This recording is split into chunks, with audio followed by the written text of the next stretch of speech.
wow, this is probably one of the largest and maybe most prolific scandals that's not been talked about and not very many people even knew about. This lady that works for the FEC, the Federal Elections Commission's, is like being fired by Trump. We're going to dig into this, but she is supposed to have already been like stepped down. Her term ran out a long time ago. She's doing a Zelensky. Check this out. Let's dig into this real quick. So you have this this awful lady. I'm gonna say this in a way. I said awful. I said it, and I mean it too because there are the hubris behind these people. And by the way, how does somebody who's already ran out their term stay in power, and then you get a presidential letter saying you're fired? The old The Apprentice, you're fired. And she gonna say, no, I ain't neither. I do what I want. Do what I want. Ellen Trine Weintraub. Kind of looks like a wine trub. Looks like a pig trough where you feed a pig. You throw a bunch of slop in there. Anyways, she is like been somehow or another maintaining some kind of weird hold on the Federal Elections Commission's like head of this stuff. And I don't know, since 2002, it's like there's a term limit on these things, and she's ran that out, and somehow or another she just doesn't leave. She just kind of just comes into work, kind of like the stapler guy, but to me way more evil. The stapler guy actually had from the Office movie, he was actually it turned out to be a hero at the end of the day. But Ellen Weintraub, the chairwoman of the FEC, said President Donald Trump tried to fire her. Ellen Weintraub has been serving as commissioner of the FEC since 2002. Weintraub said the dismissal letter she got from Trump isn't a legal way to replace her. Well, you're not even legally there, apparently, according to this mainstream article. MSN, by the way, had to say this. Receiving a letter from POTUS today purporting to remove me as commissioner and chair of the FEC, Weintraub wrote on an X post on Thursday evening, which came attached with a dismissal letter signed by Trump. And there it is right here, and that's gotta love that signature. That signature's been signed a lot. The hand getting tired, but he's gonna keep pushing through. Anyhow, according to Weintraub's post, Trump's letter was dated January 31st. Weintraub has served as a commissioner since 2002. The FEC administers and oversees compliance with federal election laws. Are you starting to see a pattern here? Are you seeing what's going on? We know what happened in 2020. We kind of get an idea of what they tried to do in 2016. And what's been going on. What is that? That Al Gore guy lost an election and challenged it in several states. And there's a possibility that they took the primary from Bernie Sanders. And I'm not saying that Al Gore's a good dude or anything. I'm just saying he wasn't the one they wanted. They wanted a different dictator. So although Weintraub's term as commissioner expired in April of 2007, she has continued to serve on the FEC and chaired it in 2003, 2013, 2019. The chair position rotates yearly, and Weintraub was elected as chair for the fourth time this year. This is kind of a weird way to put the article, but she says, well, they expired in 2007. Was she elected, though? Was she elected? How was that even a thing? Just like they elected a white dude during the Democratic RNC, whatever that guy David Hogg's doing. We had all the blacks, women's, and the Mexican, and all them, and then we're going to fight for power. We're fighting for power. And all of a sudden they put David Hogg in there, and was that legitimate, or they just needed some dude to spew out FBI talking points because of his family members? Anyways, that's a whole other video. But she goes, and this is what she says: "I've been lucky to serve the American people and stir up some good trouble along the way." You hear that? Stir up good trouble. They like to say that. Good trouble. That means that's their way of saying that they have, done some stuff.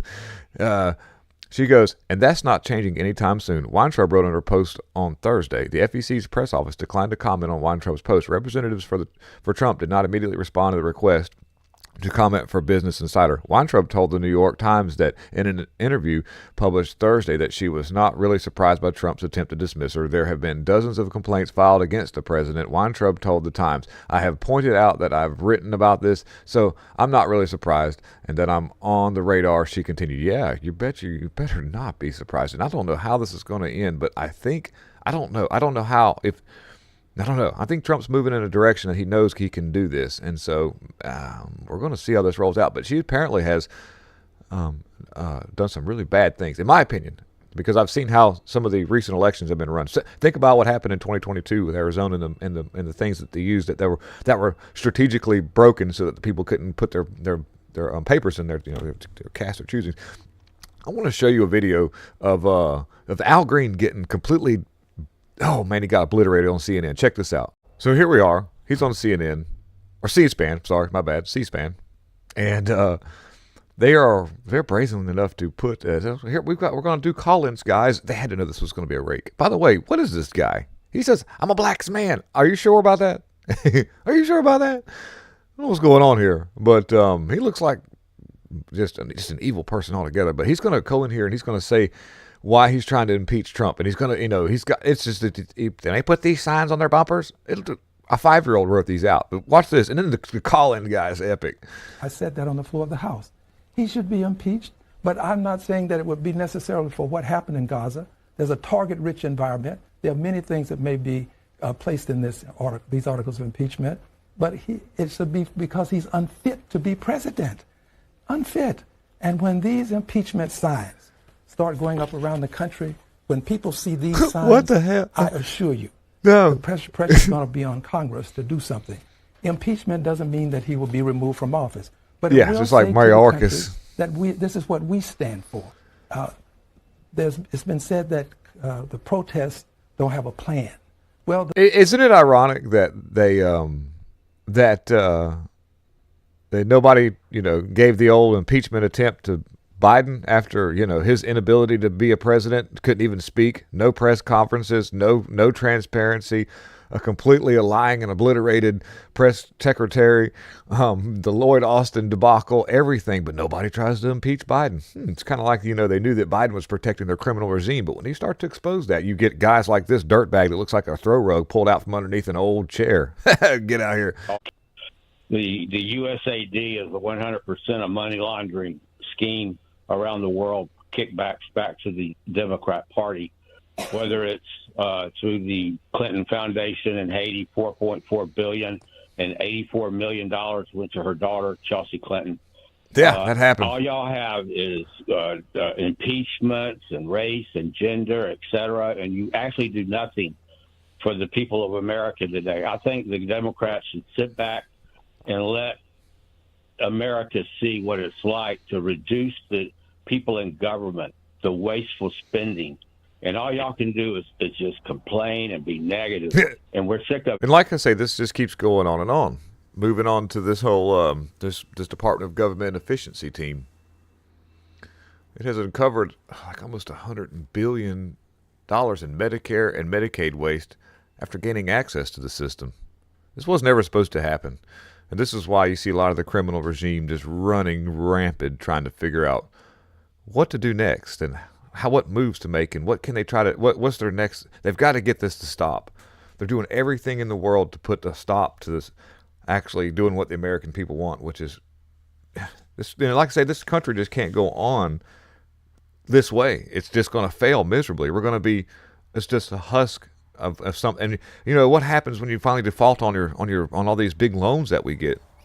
I understand that our financial system is a Ponzi scheme and we have to live off of debt, but you can't have it so much of it before all of a sudden you get Bernie Madoff. And there's just no way to be. To give you an idea of just some of the wasteful spending, not only just in Medicare, but this content creator talks about how she went to Egypt. And I don't know if you remember the movie Idiocracy, but when he goes to a place where it's supposed to be a museum, they call it a time machine because it just shows things in the past. But she wants to go check out some of the monuments in Egypt, and apparently our USAID is in charge of keeping up with all these things. And this should make you sad and very aware and very awake at the same time.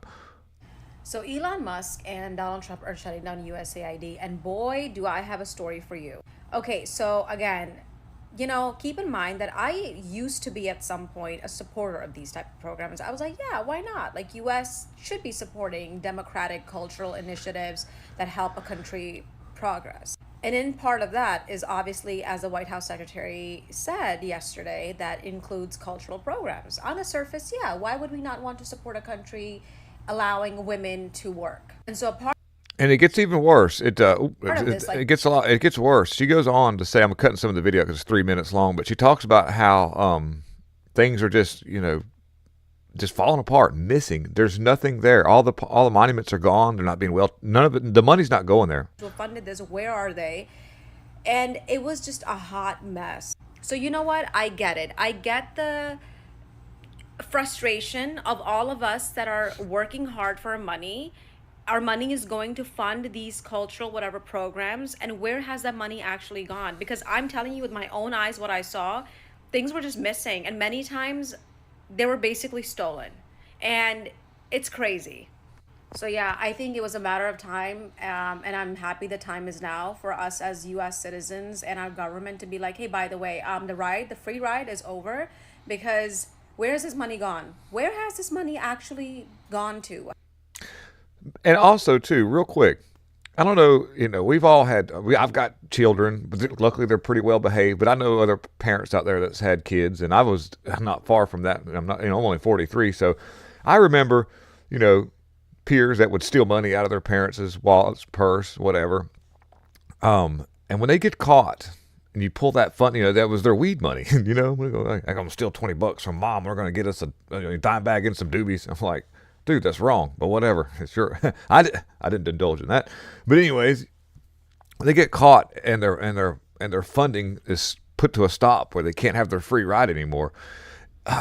You should see how the hubris becomes from the child's part, where they actually go, but mom, that was supposed to be, I can't believe it. They get really upset whenever they're found out, they're exposed, their money is no longer there anymore because you've put a stop to it. You've moved the purse. You've actually locked down the money that they could get to. And it causes a change in their lifestyle. They're not allowed to get any free weed anymore, and you've taken their debit card because you realize they're not just, going to back and forth to work. They're just riding all their buddies around and paying for everything with the money that you put on it. So, you're just looking at that. That's a product of what we're seeing. And what's sad is there's a lot of people out there on the mainstream world that do the Facebooks and the TikToks that are got the pink hair and all the nose piercings, that are supposed to be, anti-establishment, just completely bowing down to the establishment and saying, how dare you? How dare you? Anyways, guys, so that's just a little bit of what's going on. I hope that we can keep this program going into what's going on with the government spending. They are pulling everything and trying to get this to stop. And there are some leftist activist judges that are actually putting a lot of effort into helping these people out, because probably a lot of their money is coming from that as well. And this is all just a protection system from the criminals. And like I say, I support this 100%. Anybody that's productive in America should support the same thing. Thank you guys for watching, and have a wonderful rest of the day.